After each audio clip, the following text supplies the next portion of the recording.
الحمد لله وكفى وسلام على عباده الذين اصطفى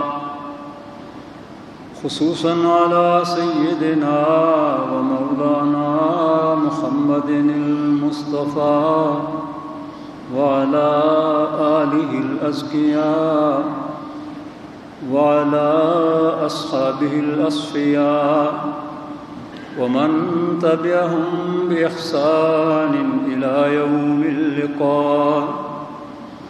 أما بعد فقد قال الله تبارك وتعالى: أعوذ بالله من الشيطان الرجيم. بسم الله الرحمن الرحيم. يا أيها الذين آمنوا اتقوا الله وذروا ما بقي من الربا إن كنتم مؤمنين فإن لم تعلموا فأذنوا بحرب من الله ورسوله وإن تبتم فلكم رؤوس أموالكم لا تظلمون ولا تظلمون وإن كان ذو عسرة فنظرة إلى ميسرة وأن تصدقوا خير لكم إن كنتم تعلمون واتقوا يوما ترجعون فيه إلى الله ثم توفى كل نفس ما كسبت وهم لا يظلمون. صدق الله العلي العظيم. برادران گرامی قدر، اللہ تبارک و تعالیٰ نے انسان کی زندگی کے سارے شعبوں میں اسے رہنمائی عطا فرمائی ہے. انسان کی زندگی میں معاشیات اور اقتصادیات ایک بہت اہم شعبہ ہے جس سے انسان کی روزی رزق وابستہ ہوتی ہے. مالی معاملات اس سے متعلق ہوتے ہیں. دنیا میں اللہ تبارک و تعالیٰ نے اہل ایمان کو کوئی بھی شعبہ ایسا نہیں جس میں رہنمائی نہ دی ہو. ہر شعبے کے اندر رہنمائی ہے. آپ زندگی کیسے گزاریں، گھر کے اندر، گھر کے باہر، معاشیات میں، سیاسیات میں، معاملات میں، آئلی قوانین میں، جنگ و حرب میں، امن اور صلح میں، عالمگیر معاملات میں، اقلیتوں کے بارے میں، ہر چیز کے بارے میں اللہ تبارک و تعالیٰ نے رہنمائی دی ہے. اور اللہ کی رہنمائی کے اندر ہر شعبے کے اندر خیر ہے، اور اللہ کی رہنمائی سے ہٹ کر جو بھی راستہ اختیار کیا جائے اس کے اندر شر، فساد، خسارہ ہے. وما آتیتم من ربا لیربو فی اموال الناس فلا یربو عند اللہ. کہتے ہیں کہ سود سے پیسہ بڑھ جاتا ہے سود لینے والے کا. فرمایا کہ سود کے نتیجے میں کبھی انسانی معاشرے کے اندر فراخی اور خوشحالی نہیں آتی. سود کے نتیجے میں انسانی معاشرے کے اندر خرابی آتی ہے، فساد آتا ہے، غربت آتی ہے. اللہ تبارک و تعالیٰ فرماتا ہے کہ زکوٰۃ کا نظام جو میں نے دیا ہے تمہیں، اس نظام کو اختیار کرنے میں تمہارے لیے اللہ تبارک و تعالیٰ فرماتا ہے خیر ہے، بلائی ہے، خوشحالی ہے. فَأُولَٰئِكَ هُمُ الْمُضْعِفُونَ. یہ سود خور جو ہیں وہ اپنی دولت کو بڑھانا چاہتے ہیں. فرمایا کہ اس سے دولت ظاہری طور پر ان کو نظر آتا ہے بڑھ رہی ہے، لیکن وہ بڑھ نہیں رہی ہوتی. وہ دوزخ کا ایندھن جمع کر رہے ہوتے ہیں. وہ کیا دولت ہے جو دوزخ کے اندر لے جائے؟ وہ کیا دولت ہے جو لوگوں کا خون چوس کر بنائی جائے؟ وہ کیا دولت ہے کہ جس کے اندر خسارے میں تو آپ شریک نہ ہوں، نفع کے اندر شریک ہوں؟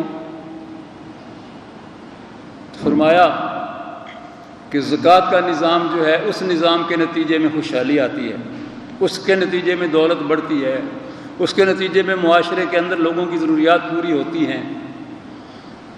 نبی مہربان صلی اللہ علیہ وسلم کے دور میں عرب معاشرے کے اندر بھی سود رائج تھا.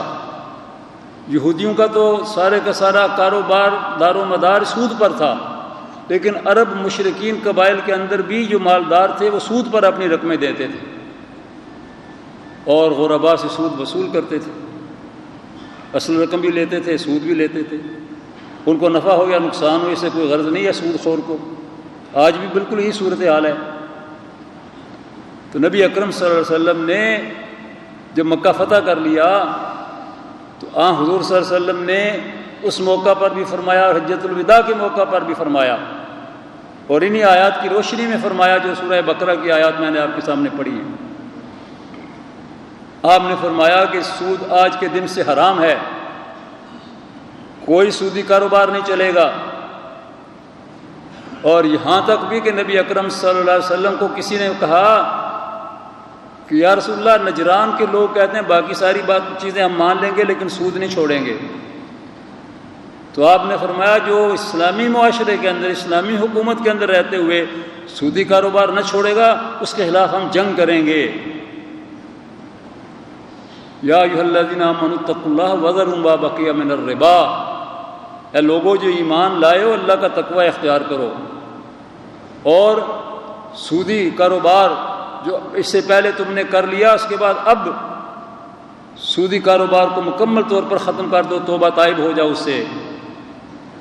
جو سودی رقوم دوسروں کے نام تم نے لکھی ہوئی ہیں، ان سب کو ساکت کر دو اگر تم مومن ہو، اور اگر یہ کام نہ کرو تو پھر کیا ہو؟ پھر مومن تو نہیں ہو۔ اور سود پر اصرار کرنے والے ذرا سوچیں کہ وہ کیا ہیں۔ ان کنتم مومنین، سودی کاروبار کو چھوڑ دو اگر ایمان کا دعویٰ کرتے ہو۔ اور آدمی کہے کہ نہیں میں تو سودی کاروبار کو نہیں چھوڑوں گا، تو پھر ایمان کا دعویٰ اس کا جو ہے وہ سراب ہے، دھوکہ ہے، اس کی کوئی حقیقت نہیں ہے۔ اور ساتھ ہی اللہ تبارک و تعالیٰ نے فرمایا اور کسی اور جرم کے بارے میں، کسی اور معصیت کے بارے میں یہ الفاظ کہیں نہیں ہیں قرآن مجید کے اندر جو سود کے بارے میں، اور حدیث کے اندر بھی اس کی بڑی سخت مذمت فرمائی گئی ہے۔ فَإِن لَّمْ تَفْعَلُوا فَأْذَنُوا بِحَرْبٍ مِّنَ اللَّهِ وَرَسُولِهِ، اگر تم سود پر اصرار کرو اور کہو کہ ہم سودی کاروبار نہیں چھوڑیں گے، پھر اللہ اور اللہ کے رسول کی طرف سے تمہارے خلاف اعلان جنگ ہے۔ سود خور اور سود پر مبنی معاشرہ، سود پر مبنی معیشت، اس کے بارے میں اللہ کا یہی حکم ہے۔ اللہ اور اللہ کے رسول کی طرف سے اعلان جنگ ہے، اور جو اللہ اور اللہ کے رسول کی طرف سے جس کے خلاف اعلان جنگ ہو جائے، آپ خود اندازہ کر لیں اس کا انجام کیا ہوگا، اس کا نتیجہ کیا ہوگا۔ آپ نے اس وقت اعلان فرمایا اور کہا آپ نے، لوگوں سن لو، آج کے دن کے بعد کوئی سود نہیں چلے گا، کوئی سودی مطالبات نہیں ہوں گے۔ اور جو پہلے لوگوں کا سود ہے، یہ نہیں ہے کہ وہ سود ادا کر دیں یا وہ سود وصول کر لیں، نہیں، یکسر آج کے دن سے وہ سارے کا سارا سود جو ہے منسوخ ہے۔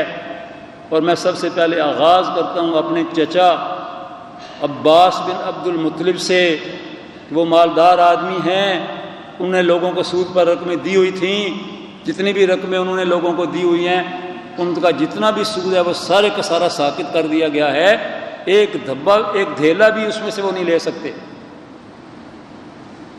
اور جب آپ نے اپنے گھر سے اس کا آغاز کیا، اپنے چچا سے اس کا آغاز کیا، تو ظاہر ہے کہ پورے معاشرے کے اندر اس پر عمل درآمد ہوا۔ آج اصل مسئلہ یہ ہے کہ ہمارا دستور، اس کی دفعہ 38F وہ یہ کہتی ہے، واضح الفاظ میں کہتی ہے کہ اسلامی حکومت پاکستان کے اندر اس دستور کے مطابق مسلمان حکومت وہ اپنے معاشرے اور اپنے ملک سے اور اپنی معیشت سے سود کو ختم کر دے گی، اور اس کے لیے انہوں نے باقاعدہ دستور کے اندر یہ بات شامل کی ہے کہ یہ حکومت کی کہ فرائض میں سے ہے، اور دستور نافذ ہے تو دستور پر عمل درآمد نہ کرنا یہ دستور کی خلاف ورزی ہے، یہ بغاوت ہے۔ لیکن آپ دیکھ لیجئے حکومتوں کا حال، کسی ایک کا نہیں، سب کا۔ جو بھی یہ بعد دیگریں آتی چلی گئیں۔ 1991 عیسوی میں شرعی عدالت نے، اسلامی شرعی عدالت نے سود کے کیس پر فیصلہ دیا، اور متفقہ فیصلہ دیا اور دلائل کے ساتھ دیا کہ پاکستان کے اندر سودی کاروبار نہیں ہو سکتا، سودی کاروبار حرام ہے اور سودی معیشت حرام ہے، اور سودی معیشت کی جگہ اسلامی معیشت رائج کی جائے، نفع نقصان کی بنیاد پر جو معیشت ہے، مضاربہ کی بنیاد پر جو ہے، مشارکہ کی بنیاد پر ہے۔ لیکن وہ فیصلہ جو ہے وہ کالعدم ہو گیا، کالعدم اس انداز میں کہ وہ داخل دفتر ہو گیا، اور سپریم کورٹ میں حکومت چلی گئی، اور سپریم کورٹ نے اس پر اسٹے آرڈر دیا ہوا ہے، اور جماعت اسلامی اب بھی اس کیس کو لڑ رہی ہے عدالتوں کے اندر، لیکن بس پیشی ہوتی ہے، اگلی تاریخ پڑ جاتی ہے، کوئی نہ سماعت ہوتی ہے، نہ کوئی اس پر کوئی پیش رفت ہوتی ہے۔ یہ سارے کا سارا نظام جو ہے یہ شیطان کے اشاروں پر چل رہا ہے۔ اللہ تبارک و تعالیٰ نے حکم دیا، پاکستان کے دستور نے یہ طے کر دیا، جو دستوری عدالت ہے، دستور کے اندر یہ عدالت جو ہے اس کا مقام اور اس کا منصب واضح کیا گیا ہے۔ یہ ایسے نہیں ہے کہ مولویوں کو بلا کر یا دین کا علم رکھنے والوں کو بلا کر یا دیگر ججوں کو بلا کر ایک ڈھانچہ سا بنا دیا، ایسا نہیں ہے۔ دستور کے اندر طے ہے کہ اسلامی معاملات میں جو بھی فیصلہ ہوگا وہ شرعی عدالت کا ہوگا، اور وہ حتمی فیصلہ ہوگا، اور شرعی عدالت نے فیصلہ دیا ہوا ہے۔ لیکن سرمایہ داری نظام، ساہوکارہ نظام، سود ایک کا لاکھوں کے لیے مرگ مفاجات، یہ مفاد پرستوں کا اپنا نظام، اور ہمارے وزراء کہتے ہیں کہ ہم نہ تو پھانسی کی سزائیں جو ہیں ان کے بارے میں ان پر عمل درآمد کر سکتے ہیں، اس لیے کہ عالمی ادارے جو ہیں ان میں انہوں نے ہمارے ہاتھ باندھے ہوئے ہیں۔ کم بختو، عالمی اداروں نے تمہارے ہاتھ باندھے ہوئے ہیں، اللہ کے سامنے جب جاؤ گے تو وہاں کیا جواب دو گے؟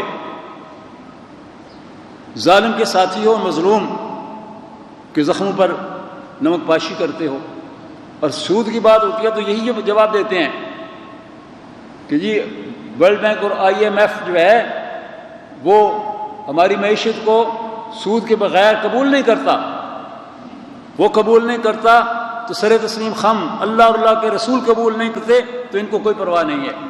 فَأَذَنُوا بِحَرْبٍ مِّنَ اللَّهِ وَرَسُولِهِ، لعنت ہے ان لوگوں کے اوپر جو ایمان کا دعویٰ کرنے کے باوجود جو ایمان نہیں رکھتے، ان کو چھوڑیں، ان کو دفع کریں، لیکن جو ایمان کا دعویٰ کرتے ہیں اور اس کے بعد اللہ اور اللہ کے رسول کے خلاف اعلان جنگ کے مرتکب ہوتے ہیں، ان کو آپ دیکھیں کہ کہاں جا رہے ہیں اور کہاں لے جا رہے ہیں اس قوم کو۔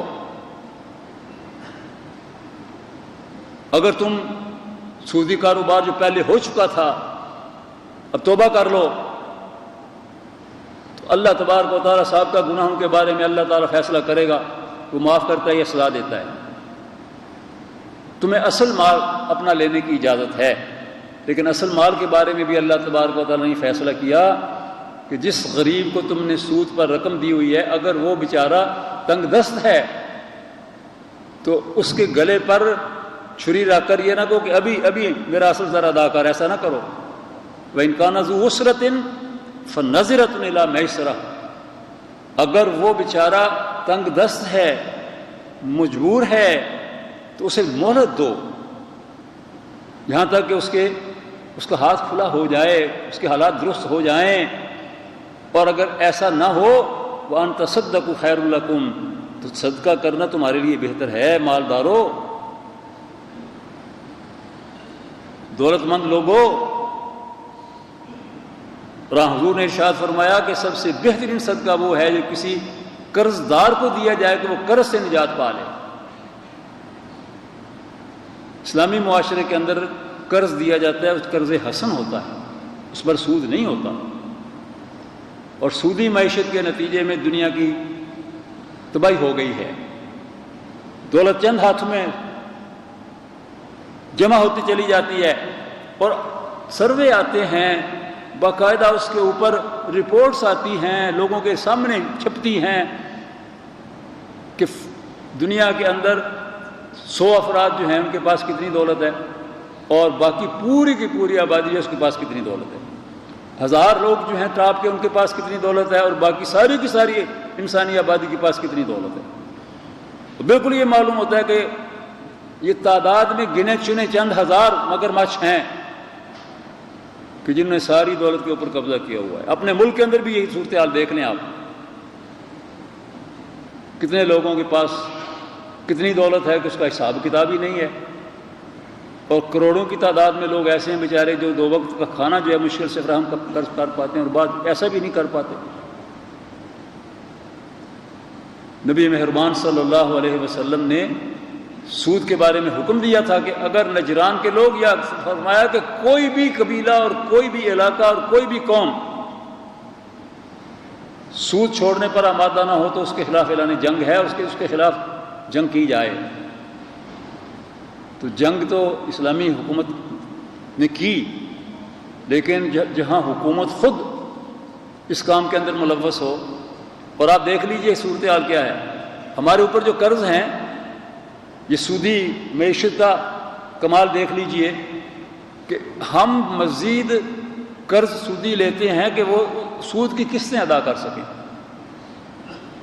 جو ہمارے اوپر سینکڑوں ارب ڈالر قرض چڑھ گیا ہے، اس قرض کے اترنے کی کوئی صورت نظر نہیں آتی، اس لیے کہ حکومتیں سود ادا کرنے کے لیے بھی مزید قرضے لیتی ہیں۔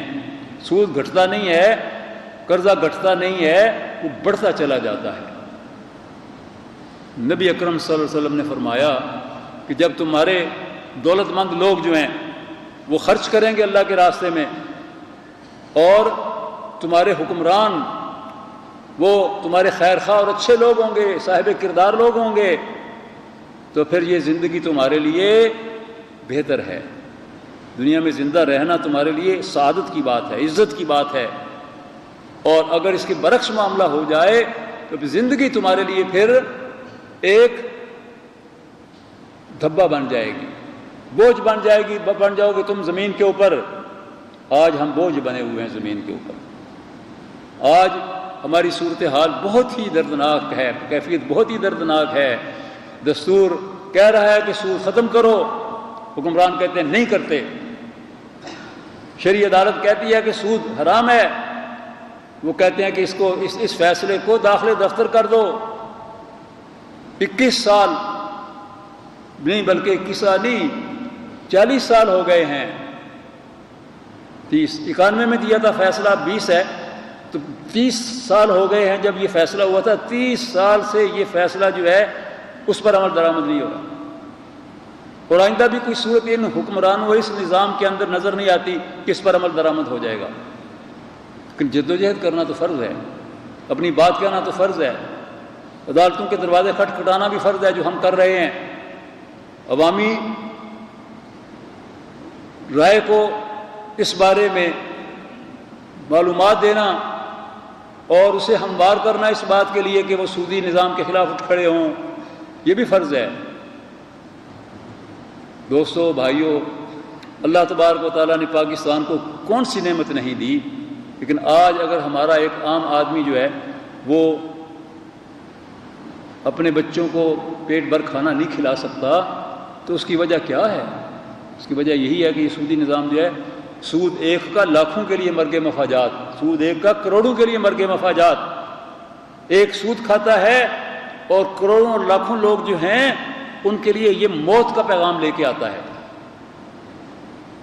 معاشی قتل ہے یہ، اور اللہ نے فرمایا کہ اگر کوئی مشکل حالات میں ہو تو اسے مہلت دو، لیکن سودی نظام نہیں دیتا مہلت۔ سودی نظام ان کو مہلت دیتا ہے جو تکڑے ہیں، جو سودی نظام کی قابو میں نہیں آتے۔ سود خور وہ بھی ہیں لیکن سودی نظام سے طاقتور بن جاتے ہیں۔ آپ دیکھ لیجئے، یہ بھی ساری رپورٹس موجود ہیں کہ کن کن لوگوں نے کتنے ارب روپے جو ہیں وہ بینکوں سے سود دینا جو تھا اور اصل زر دینا تھا وہ سارے کا سارا معاف کروا لیا۔ کیا اختیار ہے ان کو معاف کرنے کا؟ لیکن ان کو معاف کر دیا گیا، ریڑی والا ایک بیچارہ مزدور کھانچہ فروش، وہ اگر سود کے اندر جکڑا جاتا ہے تو اس کی ریڑی ضبط کر لی جاتی ہے، اس کا سامان ضبط کر لیا جاتا ہے، اسے جیل میں ڈال دیا جاتا ہے، لیکن جن سے لاکھوں اور اربوں روپے جو ہیں وہ نکلتے ہیں، جن کی طرف ان کو کچھ بھی نہیں کہا جاتا۔ یہ سارے بڑے بڑے نام جو ہیں، یہ سارے بڑے بڑے نام جو ہیں یہ اس کے اندر آتے ہیں کہ کس نے کتنے ارب روپیہ جو ہے وہ کس بینک سے رائٹ آف کروا دیا، اور یہ سارا بوجھ کس پر گیا؟ سارا بوجھ ان پر گیا جو مگر مچھوں کے نیچے زندگی گزارتے ہیں، ان کو ووٹ دیتے ہیں، جو مگر مچھوں کے لیے ٹھپا لگاتے ہیں، ان پر یہ سارے کا سارا بوجھ آتا ہے۔ تو پاکستان کے اندر اللہ تبارک و تعالیٰ نے، میں نے عرض کیا نا کہ ساری نعمتیں ہمیں دی ہیں، ہماری زمینیں سونا اگلتی ہیں، ہمارے کاریگر جو ہیں وہ اتنے ماہر ہیں کہ یورپ کی بنی ہوئی چیزیں ایک ہمارا کاریگر کوئی ڈسکا میں بیٹھا ہوا، کوئی گجرانوالہ میں بیٹھا ہوا، وہ اس کو کھول کر ایک نظر دیکھتا ہے اور اس جیسی چیز اپنی بھٹی کے اندر تیار کر لیتا ہے۔ جہاں کہیں یہ گئے ہیں انہوں نے اپنا ہنر اور اپنی قابلیت منوائی ہے، لیکن پاکستان کے اندر قدر ہی نہیں ہے، پاکستان کے اندر حالات ہی ایسے نہیں ہیں۔ نبی اکرم صلی اللہ علیہ وسلم نے ارشاد فرمایا، ایک صحابی آپ کے پاس آئے اور اپنی مشکلات کا ذکر کیا، معاشی مشکلات کا، تو آپ نے فرمایا تمہارے پاس کوئی چیز ہے؟ انہوں نے عرض کیا یا رسول اللہ میرے پاس کچھ بھی نہیں ہے۔ کسی چھوٹی موٹی چیز کا انہوں نے ذکر کیا، فرمایا جاؤ اس کو بیچ کر ایک کلہاڑی بازار سے خرید کے لے آؤ۔ کلہاڑی لے کر آگے تو وہاں حضور نے حضرت بلال کو کہا بلال لکڑی کا ایک دستہ لے کے آؤ، خود حضور نے اس کلہاڑی کے اندر وہ دستہ ڈالا اور فرمایا کہ کسی سے مانگنے کی بجائے بہتر یہ ہے کہ تم یہ کلہاڑی لے لو، جنگل کی طرف نکل جاؤ، لکڑیاں کاٹو، لا کے فروخت کرو، اور اس سے جو کچھ بھی حاصل ہو اس سے گزارا چلاؤ، اور پھر کل یہی کاروبار کرو۔ وہ صحابی کلاڑی لے کر چلے گئے، اور کچھ عرصے کے بعد، کچھ دنوں کے بعد حضور سے ملے۔ حضور نے پوچھا کیا حال ہے بھائی؟ بڑا خوش ہوا، اس نے کہا یا رسول اللہ اللہ تعالیٰ کا شکر ہے کہ میں اب اپنا گزارا آسانی سے کر لیتا ہوں، اپنے بال بچوں کو آسانی سے کھانا کھلا لیتا ہوں۔ یہ ایک مثال ہے کہ جو لوگ بیچارے گرے پڑے ہیں ان کی ریڑیاں ضبط کرنے کی بجائے ان لوگوں کو اپنے پاؤں پہ کھڑا کرو، ان کو گداگر نہ بناؤ، اپنے پاؤں پہ کھڑا کرو۔ اسکیمیں آتی ہیں کہ جی 30 ارب روپے ہم نے وقف کر دیے ہیں، بڑا المیہ ہوتا ہے کہ 30 ارب روپے تو نکال لیے جاتے ہیں، وہاں سے کہاں جاتے ہیں، کس کو ملتے ہیں، اس کا کوئی پتہ نہیں چلتا۔ منظور نظر لوگوں کی نظر ہو جاتے ہیں، اپنی تھیلیاں اپنی جیبیں بھرتے ہیں، اور پتہ چلتا ہے کہ وہ 30 ارب جو ہے جی وہ لگا دیا ہے روزگار اسکیم کے اندر، اور خود کو کفارت لوگوں کے لیے، اور فلاں پروگرام اور فلاں پروگرام۔ یہ کاغذوں کی زینت تو بنتے ہیں، پروپیگنڈا کا ذریعہ تو بنتے ہیں، لیکن عملاً زمین پر معروضی حالات کو جب آپ چھان بین کر کے دیکھیں تو کہیں ہمیں نظر نہیں آتے، کہیں بھی نظر نہیں آتے۔ معاشرے کے اندر خرابیاں اس وقت پیدا ہوتی ہیں جب لوگ بے حس ہو جاتے ہیں۔ اعمالکم اموالکم، تمہارے اعمال ہے لوگوں، تمہارے اعمال تمہارے حکمرانوں کی صورت اختیار کرتے ہیں۔ برے لوگ ہوں گے تو برے حکمران پر مسلط کیے جائیں گے، اللہ سے غافل لوگ ہوں گے تو بدترین لوگ ان کے حکمران ہوں گے، اور اگر اللہ کی طرف رجوع کرنے والے، اللہ سے ڈرنے والے لوگ ہوں گے تو اللہ تبارک و تعالیٰ ان کو اچھے حکمران دے گا، جو ان کی ہمدردی کریں گے، جو ان کے مسائل کو حل کریں گے، جو ان کے لیے مسیحا ہوں گے، جو عمر بن خطاب ہوں گے، جو ابو بکر صدیق ہوں گے، جو عمر بن عبدالعزیز ہوں گے، وہ حکمران دیں گے۔ فرمایا کہ تم لوگ ٹھیک ہو جاؤ تو تمہارے حکمران بھی ٹھیک ہو جائیں گے. تمہارے حکمران پھر ایسے نہیں ہو سکتے کہ جو تمہارے اوپر مسلط ہو جائیں.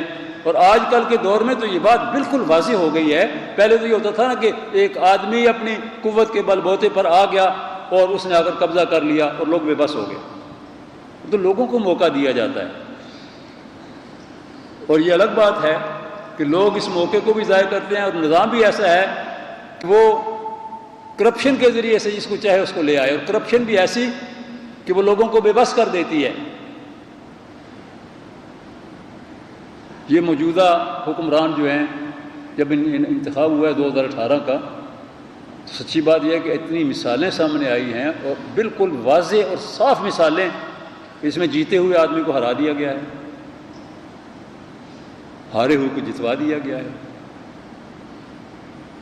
اور یہ حکمران جو ہیں ان کا آپ دیکھ لیجئے، اخلاق دیکھ لیجئے، ان کی زبان دیکھ لیجئے، ان کے وزراء کے بیانات دیکھ لیجئے. کل والے بھی ایسے ہی تھے، اور کل والے ایسے ہی تھے. میں یہ جب کہہ رہا ہوں تو یہ اس کے گرد جتنے لوگ ہیں یہ کل والے حکمرانوں میں سے ہیں. پرویز مشرف، زرداری، نواز شریف، ان کی کابیناؤں کے اندر جو لوگ تھے وہی اس وقت ہیں، وہی ارد گرد جمع ہیں. تو ان لوگوں کا کردار، ان لوگوں کا حال، ان لوگوں کے اخلاق، سودی معیشت ان لوگوں کے ہاتھوں تو کبھی پاکستان سے ختم نہیں ہو سکتی. اور سودی معیشت ختم ہو جائے تو اللہ تبارک و تعالیٰ فرماتا ہے کہ پھر خوشحالی آئے گی. اور سودی معیشت ختم ہونے کے بعد عرب کا وہ معاشرہ جو سود پر چل رہا تھا اس کو دیکھ لیجئے کہ پھر اس کے بعد لوگوں کے پاس کتنی دولت تھی، کس قدر اللہ تبارک و تعالیٰ نے اس معاشرے کو خوشحال بنا دیا تھا. اور مالی لحاظ سے بھی وہ سب دنیا کو لیڈ کر رہا تھا. کیسر و کسرا کی حکومتوں کے اندر لوگوں کے پاس اتنی خوشحالی نہیں تھی جتنی خلافت راشدہ میں حضرت عمر رضی اللہ تعالیٰ عنہ، حضرت عثمان رضی اللہ تعالیٰ عنہ کے دور کے اندر خوشحالی آ گئی تھی. صحابہ کرام میں سے جب صحابہ کرام کے حالات پڑھتے ہیں اور ان کی وفات پر ان کے ترکہ جو تقسیم ہوا ان کے اہل و عیال میں، تو آدمی حیران رہ جاتا ہے کہ اس معاشرے کے اندر اللہ نے اتنی دولت عطا فرما دی تھی. اللہ تبارک و تعالیٰ. اور وہ لوگ جو تھے وہ خرچ بھی یوں کرتے تھے کہ حضرت زبیر رضی اللہ تعالیٰ عنہ کے 1000 غلام تھے، اور ان کے ساتھ انہوں نے معاہدہ کیا ہوا تھا کہ ہر روز مجھے اتنے پیسے تم دیا کرو گے، جو بہت آسان، بہت تھوڑے تھے. اور ان کے غلام بھی بڑے خوش تھے، وہ کافی اچھا کما لیتے ہیں اور اس میں سے کچھ حضرت زبیر کو دے دیتے ہیں. اور حضرت زبیر رضی اللہ تعالیٰ عنہ شام کو پیسے وصول کرنے کے بعد ایک دھیلا گھر کے نہیں لے کر جاتے تھے، سارے کا سارا تقسیم کر دیتے تھے غرباء کے اندر. اور پھر ان کی وفات کے اوپر ان کا جو ترکہ تقسیم ہوا تو وہ ہر ایک کے حصے میں وہ لاکھوں درہم آئے. جو ان کے بیٹے تھے، بیٹیاں تھیں، 4 بیوائیں تھیں. یہ اللہ تبارک و تعالیٰ نے برکات عطا فرمائی ان لوگوں کو. جب مکہ سے ہجرت کر کے مدینہ آئے تھے خالی ہاتھ، اور پھر اللہ تبارک و تعالیٰ نے اس غریب معاشرے کو، اس اونٹوں کے چرانے والی قوم کو دنیا کا امام بنا دیا. تعلیم کے اندر بھی، رشد و ہدایت کے اندر بھی، معاشیات کے اندر بھی، اور فلاحی ریاست بننے کے معاملے میں بھی. یہ اسلام کی بدولت ہوا، یہ سود کی بدولت نہیں ہوا، یہ سود ختم کرنے کے نتیجے میں ہوا. تو بس اس وقت ہمارے اوپر جو نظام مسلط ہے، اس نظام میں غریب پستا ہے. مالدار اور مگرمچھ وہ مزے اڑاتے ہیں، اور ان مگرمچھوں کا پیٹ چاک کرنے کے دعوے کرنے والے کچھ نہیں کر سکتے جب تک کہ کوئی ایسا نظام اور ایسی حکومت اور ایسے لوگ آگے نہ آئیں کہ جن کا اپنا دامن پاک اور صاف ہو، اور جو گندے لوگوں کو اپنے گرد جمع کرنے کی بجائے یہ دیکھیں کہ سارے کے سارے لوگ وہ ہونے چاہیے کہ جن کے دامن پہ دھبا نہ ہو. آپ کا دستور تو یہ بھی کہتا ہے دفعہ 62 کے اندر کہ جو کرپٹ ہے وہ تو انتخاب میں کھڑا ہی نہیں ہو سکتا. صورتحال یہاں پر یہ کہ جو کرپٹ نہیں ہے اس کے لیے کھڑا ہونا تو بڑا مشکل ہے، کرپٹ کے لیے تو کچھ بھی نہیں مشکل نہیں ہے. دستور کو بھی موم کی ناک بنایا ہوا ہے، دستور بھی بیچارہ مظلوم ہے۔ اللہ تعالیٰ پروفیسر غفور احمد، مولانا شاہ نورانی اور مولانا مفتی محمود اور ان لوگوں کے درجات بلند فرمائے کہ 73 کے دستور کے وقت میں یہ تھوڑے سے تھے اور پیپل پارٹی کی بہت بڑی اکثریت تھی، لیکن انہوں نے اپنے اخلاص کے ساتھ، اپنی محنت اور قابلیت کے ساتھ اس دستور کے اندر جو 73 کا دستور ہے وہ دفعات شامل کی ہیں جو اسلامی دفعات ہیں، سود کے متعلق بھی اور اہلیت و قابلیت کے متعلق بھی اور ریاست کے بنیادی نصب العین کے متعلق بھی کہ حاکمیت اعلیٰ اللہ تعالیٰ کی ہے اور کوئی قانون قرآن و سنت کے خلاف ہوگا تو وہ کالعدم ہوگا۔ یہ ساری چیزیں اس کے اندر انہوں نے کروا لی، لیکن عمل درآمد کرنے کے لیے قوم کو اٹھنا پڑے گا۔ اس کے لیے پروفیسر غفور یا شاہ نورانی یا مفتی محمود یا 2-4 آدمی جو ہیں وہ یہ کام نہیں کر سکتے جب تک قوم بیدار نہ ہو۔ انہوں نے اصول تو طے کروا دیے، ان پر عمل درآمد کرنے کے لیے قوم کی بیداری ضروری ہے۔ اللہ ہمیں توفیق عطا فرمائے۔ وآخر دعوانا الحمدللہ رب العالمین۔